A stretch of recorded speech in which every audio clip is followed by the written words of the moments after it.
3 കോടി രൂപ നൽകിയാൽ മന്ത്രിയാക്കാമെന്ന വാഗ്ദാനം ചെയ്ത് എലത്തൂർ MLA വിളിച്ച തട്ടിപ്പുകാരൻ MP-മാരെയും ബന്ധപ്പെട്ടു. 3 കോടി രൂപ നൽകിയാൽ പാർട്ടിയിൽ ഉന്നത പദവി നൽകാമെന്ന വാഗ്ദാനം ചെയ്തു. MP-മാരായ ഷാഫി പറമ്പിലിനെയും ഡീൻ കുര്യാക്കോസിനെയുമാണ് ബന്ധപ്പെട്ടത്. അതിന് പിന്നാലെയാണ് മന്ത്രിസ്ഥാനം വാഗ്ദാനം ചെയ്ത് വിദ്യാ ബാലകൃഷ്ണൻ MLA തട്ടിപ്പുകാരൻ വിളിച്ചത്. തന്റെ പേര് ഉപയോഗിച്ച് തട്ടിപ്പ് നടത്താൻ ശ്രമിച്ചുവെന്ന് ചൂണ്ടിക്കാട്ടി പ്രിയങ്ക ഗാന്ധി MP-യുടെ പ്രൈവറ്റ് സെക്രട്ടറി DS രാജ്കുമാർ നൽകിയ പരാതിയിൽ പോലീസ് കേസെടുത്തു. എലത്തൂർ MLA-യും KPCC ജനറൽ സെക്രട്ടറിയുമായ വിദ്യാ ബാലകൃഷ്ണനെ വാട്സാപ്പ് വഴി ഫോണിൽ വിളിച്ച് 3 കോടി രൂപ തന്നാൽ മന്ത്രിയാക്കാമെന്ന് വ്യാജ വാഗ്ദാനം നൽകിയ തട്ടിപ്പുകാരൻ MP-മാരായ ഷാഫി പറമ്പിലിനെയും ഡീൻ കുര്യാക്കോസിനെയും ബന്ധപ്പെട്ടതായാണ് വിവരം.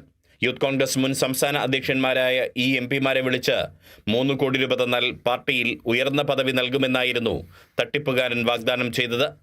പ്രിയങ്ക ഗാന്ധി MP-യുടെ പ്രൈവറ്റ് സെക്രട്ടറി DS രാജ്കുമാറാണ് എന്ന് പരിചയപ്പെടുത്തിയാണ് MP-മാരെയും MLA-യെയും തട്ടിപ്പുകാരൻ വിളിച്ചിരുന്നത്. സംശയം തോന്നിയ ജനപ്രതിനിധികൾ ഉടൻ തന്നെ പ്രിയങ്ക ഗാന്ധിയെ വിവരമറിയിച്ചു. വിഷയത്തിൽ ഇടപെട്ട പ്രിയങ്ക ഗാന്ധി വിദ്യാ ബാലകൃഷ്ണൻ MLA-യുടെ ഫോണിലേക്ക് യഥാർത്ഥ രാജ്കുമാറിന്റെ ശബ്ദ സന്ദേശം അയച്ചു നൽകി.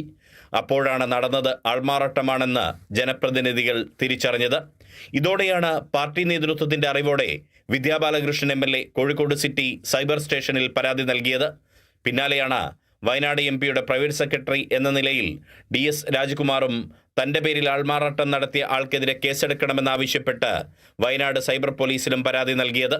IT നിയമത്തിലെ 66D വകുപ്പ് പ്രകാരവും ആൾമാറാട്ടം, വഞ്ചന തുടങ്ങിയ വകുപ്പുകൾ പ്രകാരവും കോഴിക്കോട്, വയനാട് സൈബർ പോലീസുകൾ കേസ് രജിസ്റ്റർ ചെയ്തിട്ടുണ്ട്.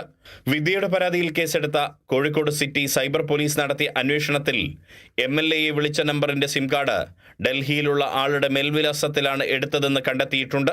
Kozhikode city cyber crime police assistant commissioner SM Pradeep കുമാറിനാണ് അന്വേഷണ ചുമതല.